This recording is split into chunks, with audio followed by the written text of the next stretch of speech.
Oh, yeah? Yeah. Yeah, I got out. Can I sit here? I'm running you away?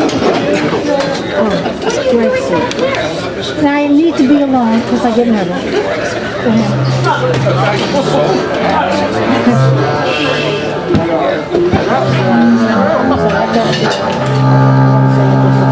Go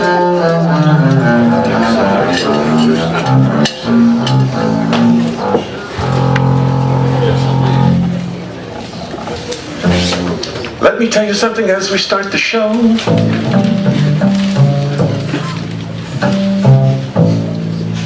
It's a little something I thought you should know.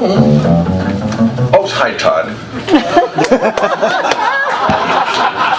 Ladies and gentlemen, my name is Todd Barker. We're here to discover the unforheard. And today we have one of the great artists in the universe. Perhaps in all of being. He couldn't make it, so today, taking his place is a fun bass player from New York City, Mr. J. Leonhart. Thank you very much. How's that, Todd? Is that what you might have said? Where was I? Let me tell you something as we start the show. It's a little something I thought you should know. So I will tell you as we settle into place. It's impossible to sing and play the bass. You're a lovely group of people. You deserve the courtesy of knowing what you can expect of me. I've practiced. But it will not mean nothing because it's impossible to play the bass and sing, sing, sing. You see, the bass is fretless. It's not like a guitar. On bass, you spend your whole life wondering where the hell you are. It's got no little markers, just a fingerboard so bare, and lots of notes which often are not there. Then when you start singing, you've got lyrics on your mind, and the notes on bass become impossible to find. To remember lyrics, melodies, bass lines, chords is no less a miracle than Lord's. A lot of Catholics here today. So as I make 1,000 errors, sit there and be kind. Do nothing to majors at me, keep this all in mind. Remember this is serious, remember this is art. Remember this or I will fall apart.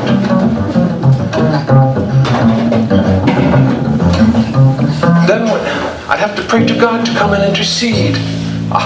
And he'd only sit and she'd only sit and laugh at my wanton greed. She made the rules for molecules, atoms, time, and space, and she knows it's impossible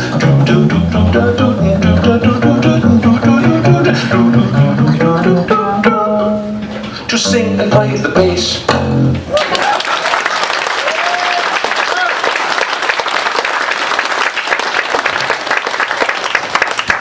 I left my list, Tomoko.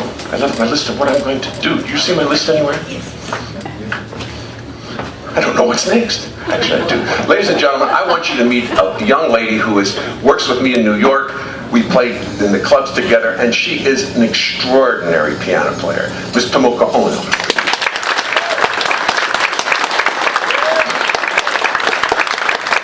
I swear this demure little woman channels Gene Harris. So you will see what happens shortly when the flames start shooting out of this thing. I better stand away from it.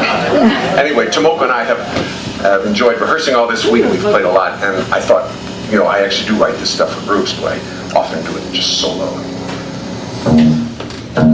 Oh, yeah, that's the right key.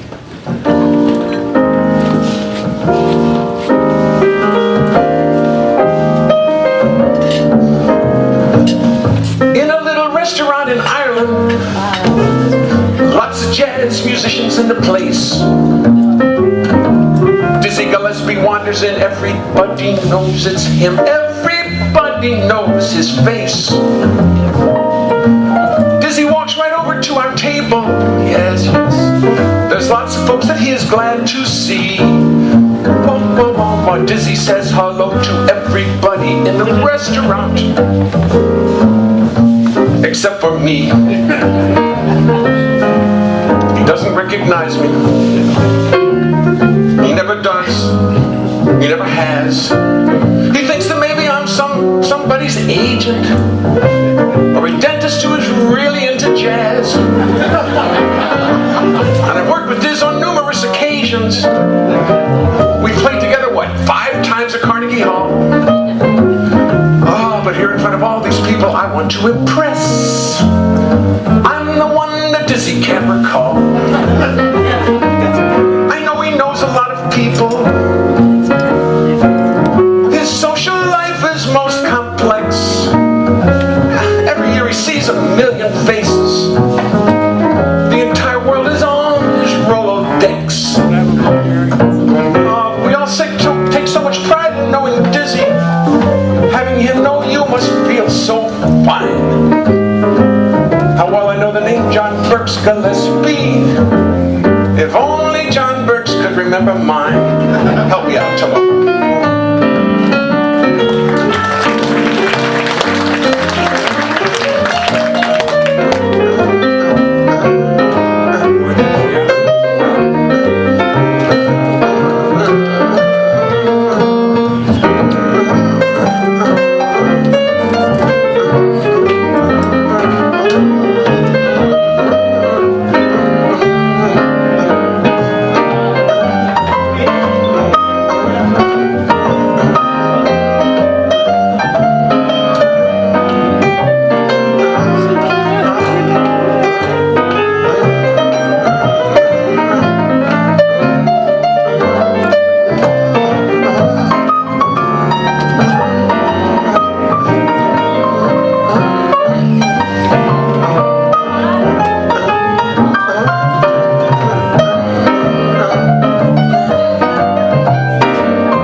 Sense their disappointment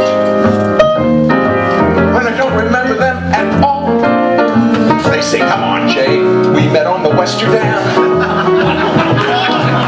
How could you possibly forget? I smile at them meekly. They get angry and upset. But I've worked with Diz on numerous occasions. We've played together on a TV show. And here in front of all these people, I want to impress. Dizzy doesn't say hello. No, I'm the one that Dizzy doesn't seem to know. Dizzy doesn't say hello.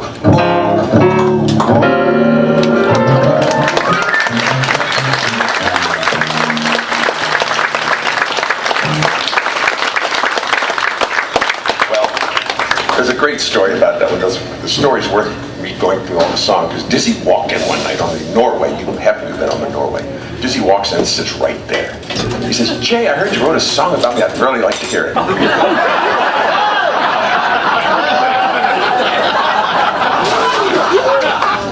So I quickly, you know how when your life goes before your eyes, you went under stress. All the lyrics went through my head in about 1/3 of a second. I said, I don't libel myself. I don't say anything bad about Dizzy. So I did it. He sat right there, listened to it, laughed. He was with a friend, and he was happy. He loved the song. Came right up on the stage, shook the piano player's hand, walked right back down.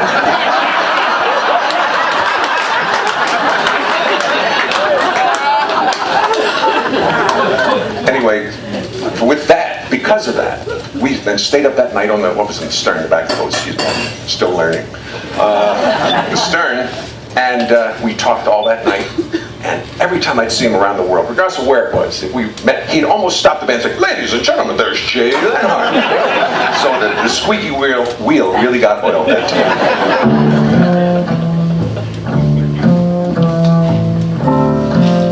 I got asked to go to Los Angeles to play a convention, all by myself. The people called up and said, "How much money do you want, Mr. Leonhart?" I said, I want $10,000. That's what they said. They said, "How's 500?"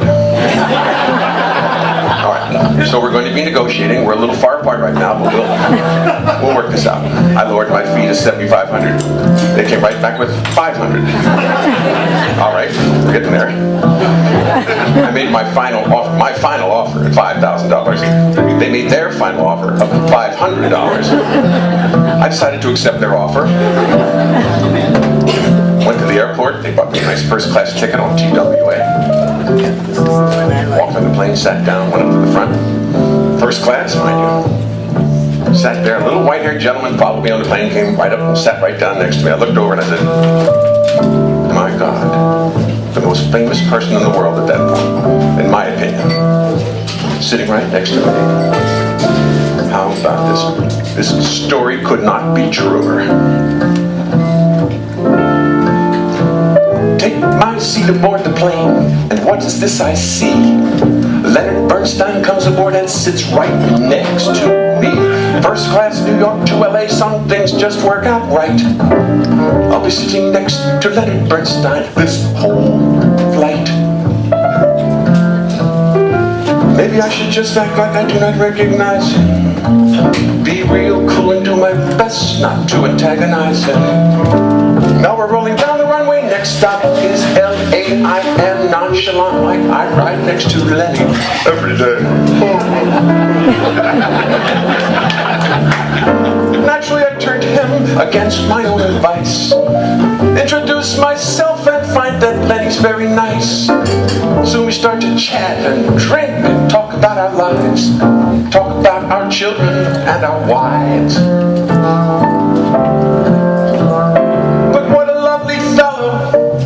What a lucky day. Me and Lenny side by side, New York to LA.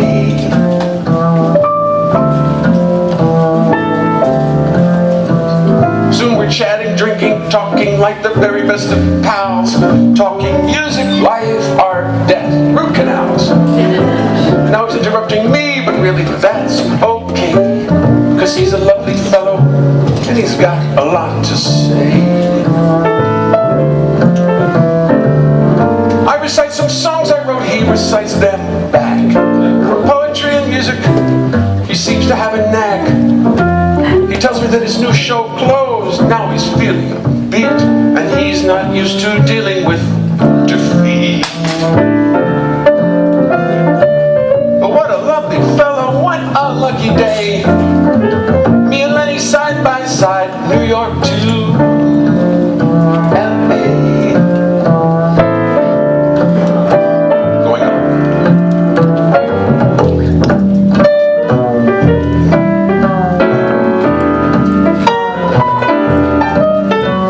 He does the London Times crossword, 10 minutes and he's through. Does the puzzle with his pen. I do not have a clue. What an intellectual but a warm and friendly guy. We talk about the world below as we sail through the sky. Finally I feel the airplane starting to descend, and I know this lovely day is coming to an end. Put our trays and seat backs up just like you're supposed to do. Land, bid my friend a fond adieu. But what a lovely fellow, what a lucky day. Me and Lenny side by side, New York to LA. What a lovely fellow, though really, I must say, I've not heard from Lenny since I left him in LA.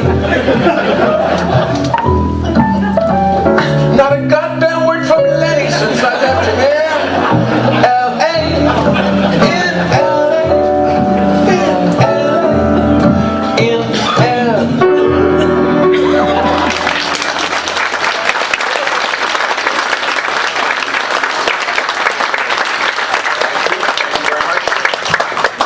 Miss Ohno. Miss Ohno.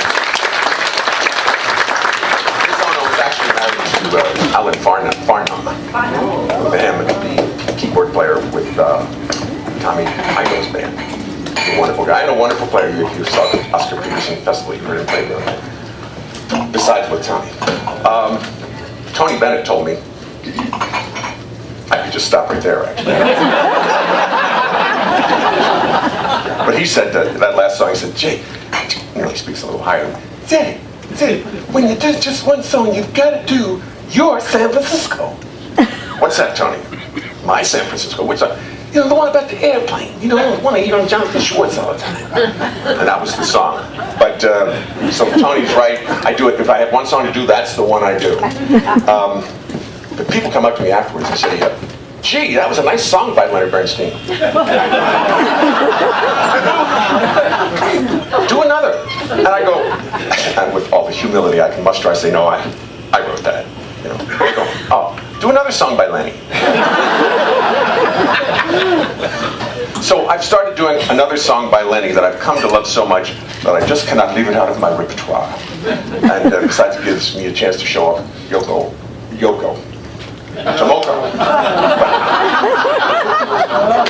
What I love is you go, oh no, and she goes, oh yes. Oh yes. Oh yes. I expected a strong response and I didn't get it. Because I have a song where we go, oh no, and she always goes, oh yes. Anyway. We'll edit that part out, don't we? So here's the song by Leonard Bernstein, which I've taken to dearly.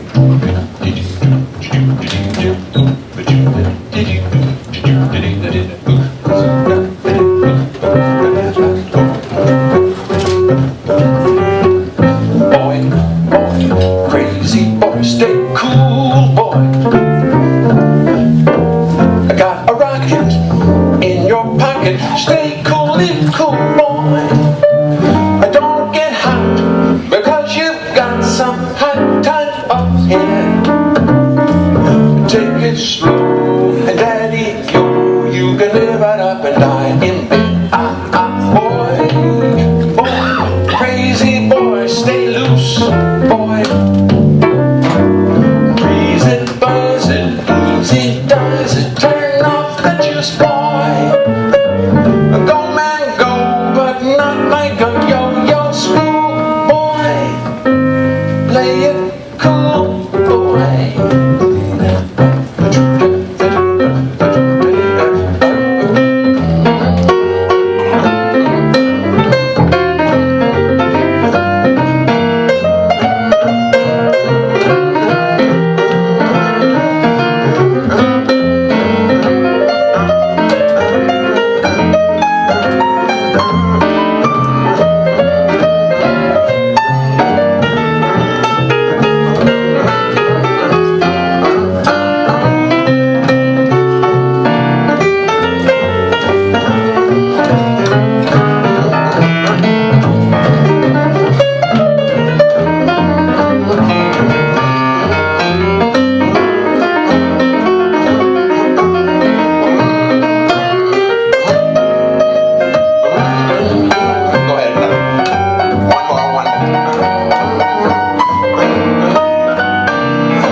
and lie in bed. Boy, stay loose, boy. Breeze it, buzz it, easy does it. Turn off the juice, boy. Go man, go, but not like a yo-yo school, boy. Play it cool, boy. Play it cool, boy.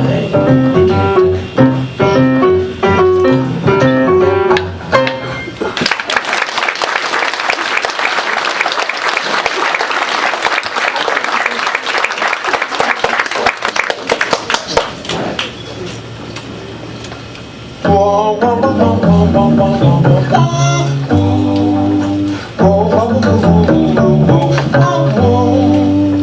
If you really want to cause some problems, if you really want to cause some pain, simply go down to your local airport and try to put a base aboard a plane.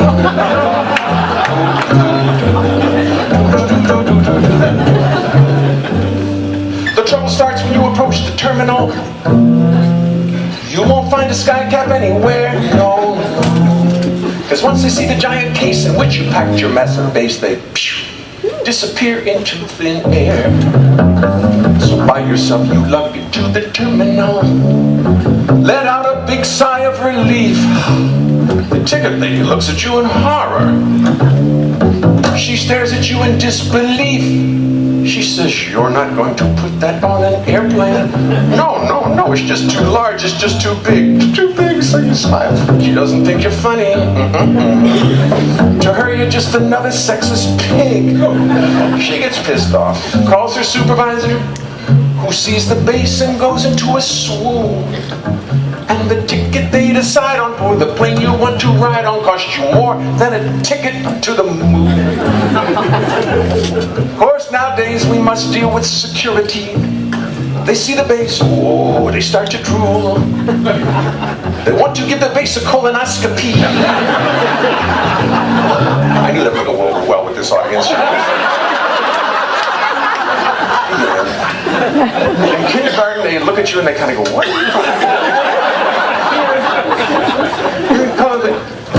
You struggle to be cool. This is not the time for getting angry. No, no, no, this is not the time to cause a scene. This is when you must turn into Gandhi. Calm, placid, serene. Better yet, be Obi-Wan Kenobi. Use the Force to get him into line. Tell him, "Do not worry about the base. It will be no problem. Let the base pass through. It will be fine."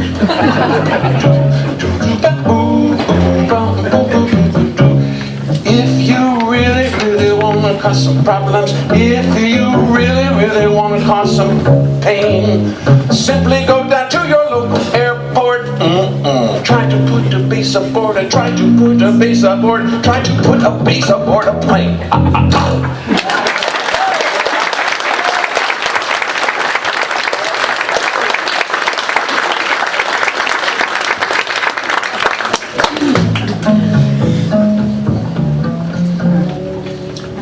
My daughter is now a grown woman.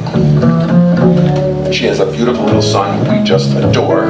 Needless to say, you all know all about that. God's gift to us for not having killed our children is our grandchildren. I think it's fair, you know. Somebody told me that the other day. It's brutal, but it's funny.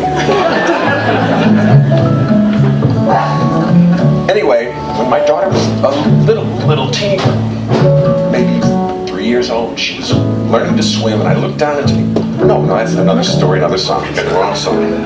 Still her. She was a little older, and she asked me, she was about 8.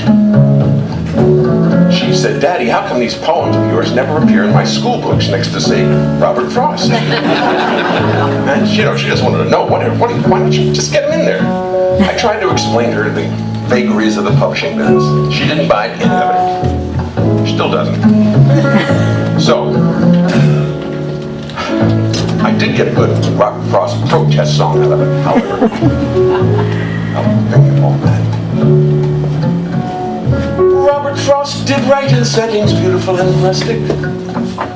He wrote of rolling hills and green terrain.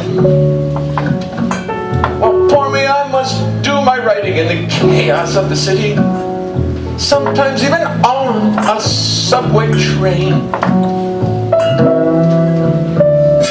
How am I to ever learn about the woodlands and the falling leaves of autumn and such things sublime, when I must spend all of my life trucking around this dirty city, doing what I can to earn a dime, dime, dime.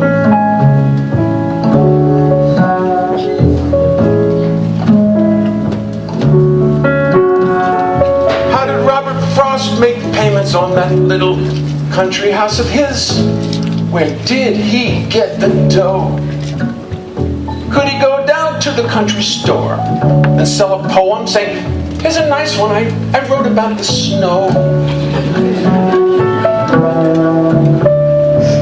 Surely now he must have had a sponsor of some sort, perhaps a lady friend who simply rolled in bread. A lady friend to say, now Bob, why don't you take a long, long walk and write whatever pops into your head.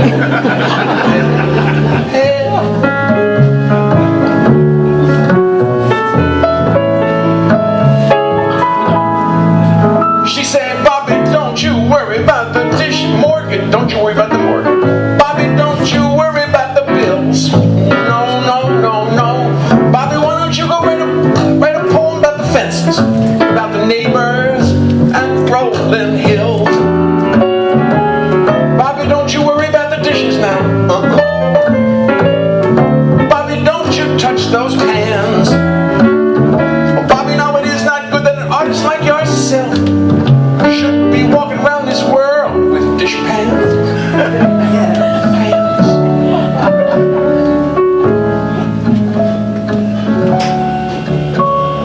So you see, old Bob was free to follow through his fancies, wander through the woods behind the muse. Boy, if I had Bobby's life, I could follow through my fancies. Oh, to be a Bobby shoe. Boy, if I had Bobby's life, I could be a hero. Go out and find my fortune and my fame. Only trouble is I hear from people who have found it is that everything in life stays just the same, same, same.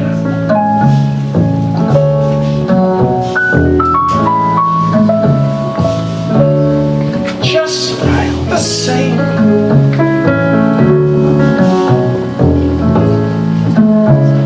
Just the same.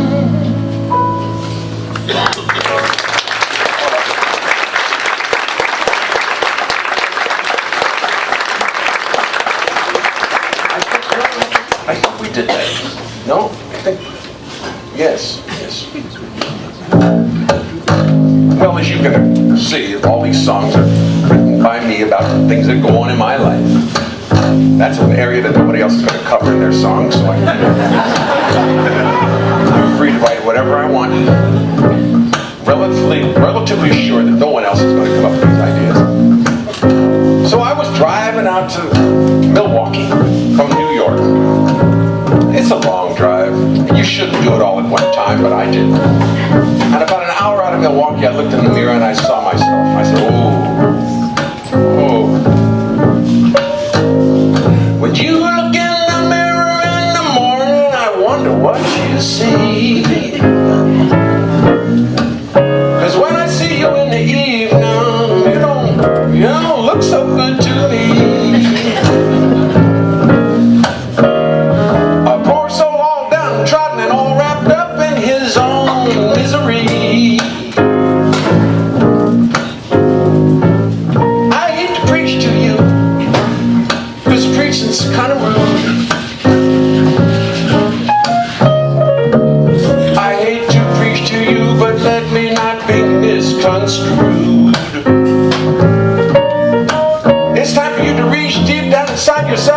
ever tried to change your attitude?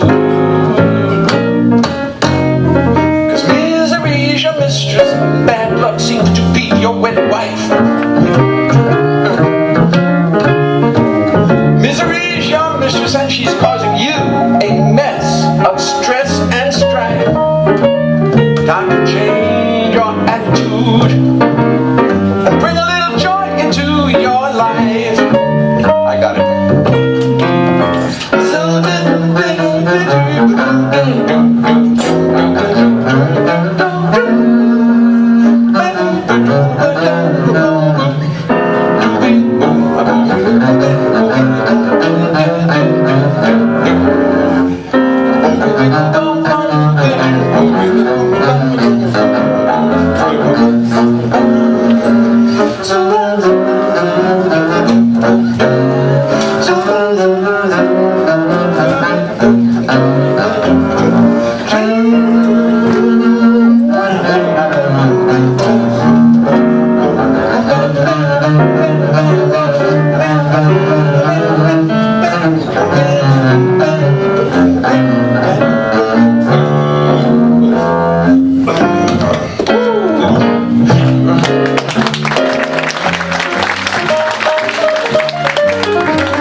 She's your mistress and she's causing you a mess of stress and strife. Time to change your attitude and bring a little joy into your life. Time to change your attitude and bring a little joy into your life. Bring a little joy into your life.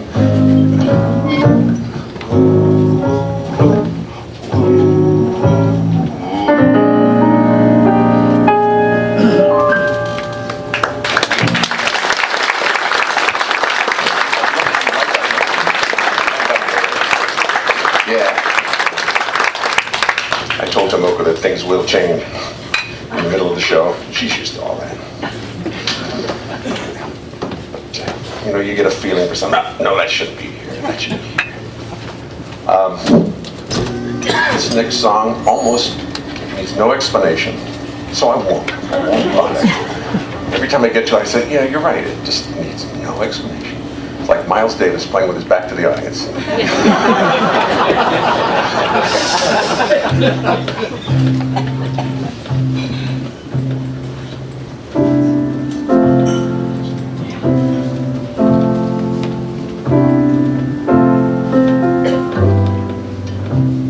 It was my chance to join a band on tour. I never had been on the road before. To pass this up, I'd be a fool. Wasn't doing much in school. I knew this was my first big break. To pass this up would be a big mistake. I longed to see the land, so I joined the band. Take a long ride through the night. The road is slick, so hold on tight. Trucks pass by with little warning, 5:30 in the morning. Playing dances in Midwestern towns. Folks dressed up in Western suits and gowns. Drive from Texas to Alaska, one stop in Nebraska. Atlantic City played a pier. The diving horses wild with fear. My metabolism slowed from life out on the road. Life out on the road. Life out on the road.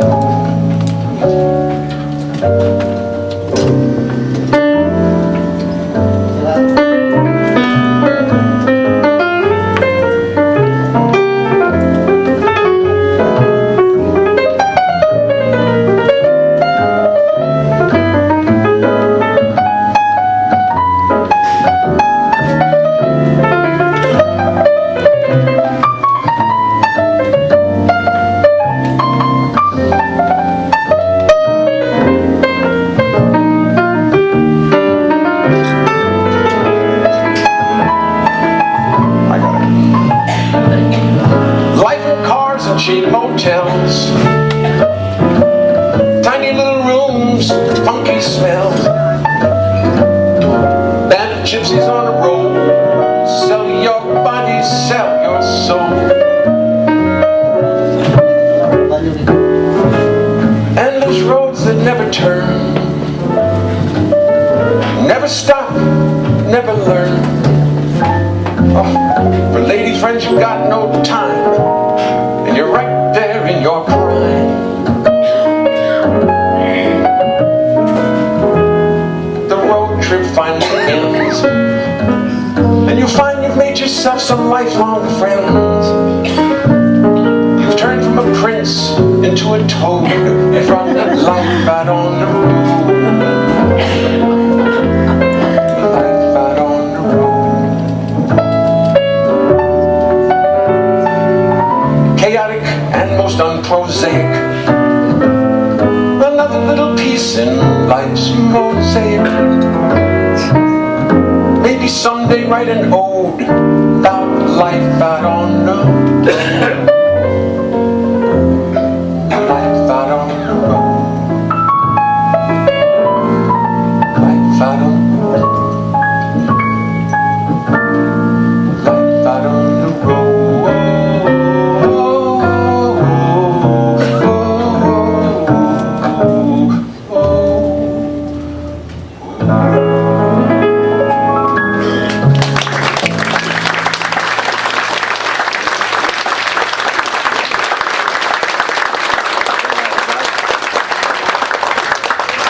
You're killing me, Tomoko. You're killing me. With joy. Several times on this trip, people have taken me aside and asked me about the history of the bass. When did it begin? When did it start? Were there any Stradivarius basses? To that I can say there weren't. He didn't want to tackle that. He did a good enough job with his cellos and his. Oh, look at that. The wires wrapped around the bow. I'm glad I didn't do that. I would have ripped my ear off when I took the bow out. Flop! Van Gogh on bass, ladies and gentlemen. And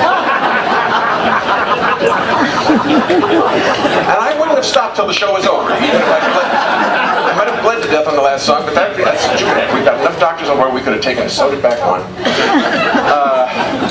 And don't kid yourself, the show mustn't go on. Another fallacy put to rest. But they've asked me about it. So I said, well, I wrote a song about it, and I did it a while back, many years back. I haven't done it in a long time. But I'll tell you about the bass as best I can. First of all, it was, back in Italy of old, when men were brave and bold and Columbus had just sailed across the seas, when ladies from Verona and gentlemen from Bologna would place lutes and mandolins across their knees. They had to loosen wires, they didn't use amplifiers. It was a civil age. Violins and cellos were played by maids and bellows, and composers like Vivaldi were the rage. Actually, Vivaldi wasn't born quite yet, but it scans very nice with composers like Vivaldi. I've tried the other composers, none of them. 130 years. The year was 1550, and orchestras are nifty, and violinists dearly love to bone notes. But the ladies and their fellows on the violins and cellos found they really couldn't play the low notes. So when Gasparo da Salo did his intuition follow and set out to build a giant violin, the concept was outrageous, but nonetheless contagious, and so inspired, he did begin.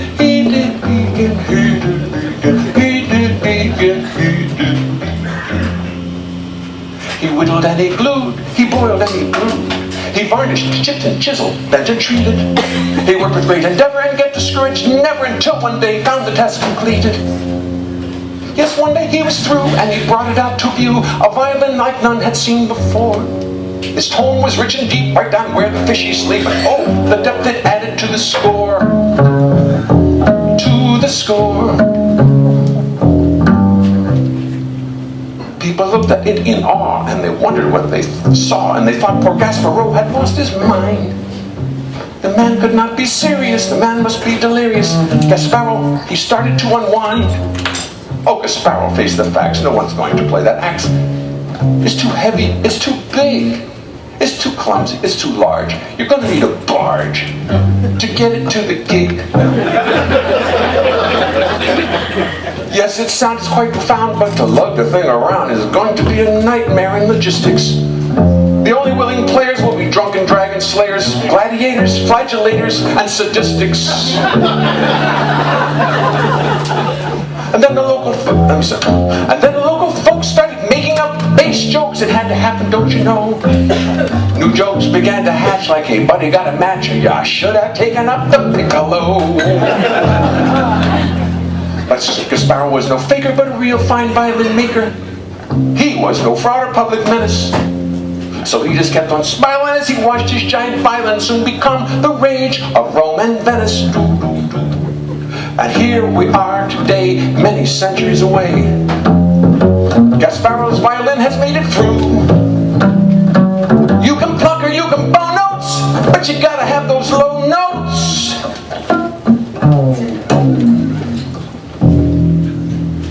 And thanks to Gasparo we do. Gasparo da Salo, I thank you. Gasparo da Salo, here's to you.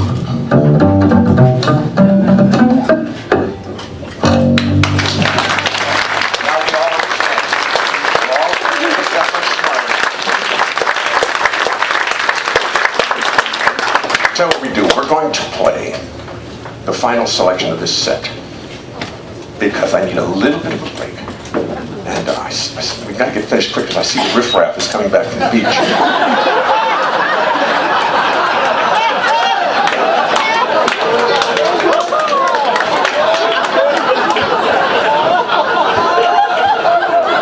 You know how hard I worked to get this spot?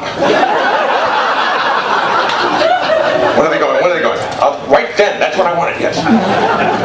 No, last year they put me on at midnight in the engine room. Set up like a slightly better spot. And this is such a beautiful audience. Thank you all. We'll be right back. We're going to finish with this one song, which got written because of my association with Louis Bellson. When I think about it, I really work with some great people in my life, and I'm very blessed to have seen so many and met so many wonderful people, and Louis was one of them. This is one of the princes of mankind, Louis Bellson. He was a great player and the sweetest man you ever met in your life. He could handle any kind of problem in the band with just a little statement, just something so simple that everybody felt fairly treated, and off we go. And it was remarkable. Well, one night we played at the Pierre Hotel in Washington, it's just straight, Washington, Baltimore, New York. All the cities I've talked about this week are all popping into my mind. In New York. And the Pierre Hotel is a very fancy hotel and not exactly the proper place for the Louis Bellson Orchestra. It's just not. We walked in and there's all these people looking forward to a very high society dance, and we traipsed in our sneakers and tuxedos. And we realized we've got a problem here, so we went to the book, Louis' book, and we took everything and turned it into a foxtrot.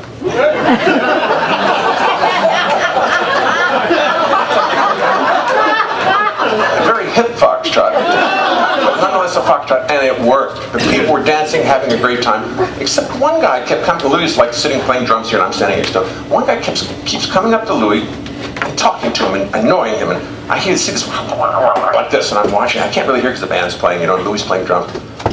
Well, finally I start to hear what he's saying, and Louis just looked at him. Louis used to chew gum all day. Louis had two bass drums.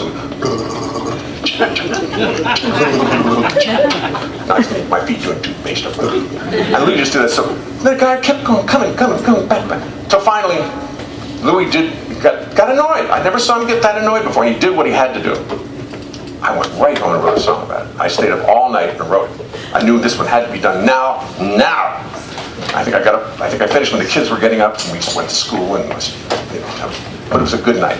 And here's what I came up with.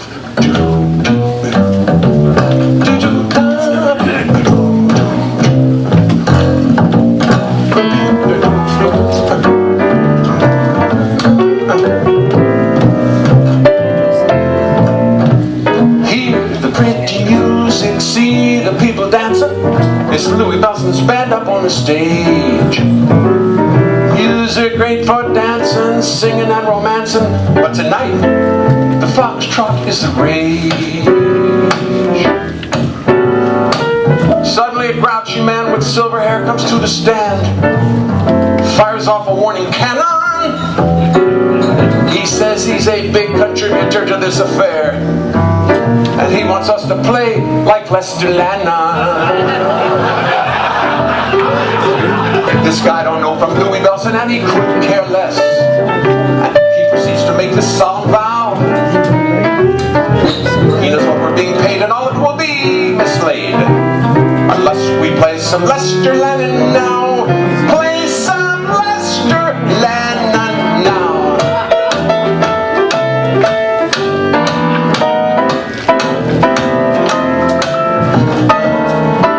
Kind of dances, the people take no chances. It's Lester Lannon music all the way. They don't think it's funny when they've paid a lot of money to have to swing when they would rather sway. You see, Lester Lannon's music is country clubs, yellow pants, ties with ducks, polkas with no socks. Louis Bellson's music is for jazz freaks, bums and beatniks. Louis Bellson's music is the pox. Lester Lannon's music is Oldsmobiles, riding lessons, streets of pearls, patent leather pumps. Louis Bellson's music is chewing gum and Seagram 7. Oh yeah, the kind of music that you find in dumps. You find in dumps, like this.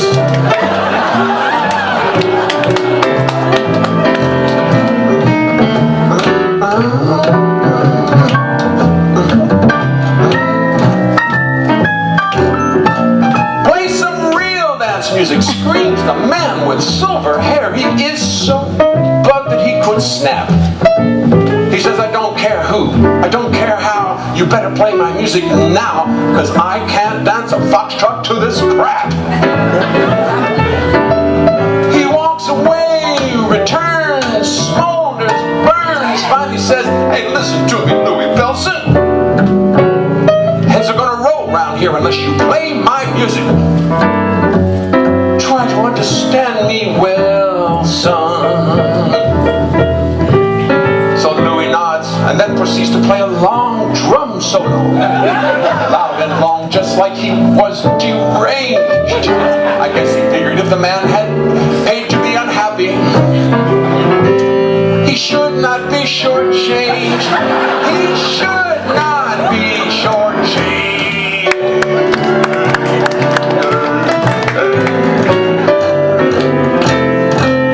Of course the guy comes back. Louis stops him in his track. Louis said, no, now you listen to me, well, son. Louis says, I'm sorry you are so upset. It fills me up with deep regret. I'm sorry you're so discontent about the money you have spent. I'm sorry you blew all your loot, but listen to me, you old coot. Tonight you're gonna dance to Louis Bellson. That's L-O-U-I-E-B-E-L-L, son. Tonight you're gonna dance to Louis.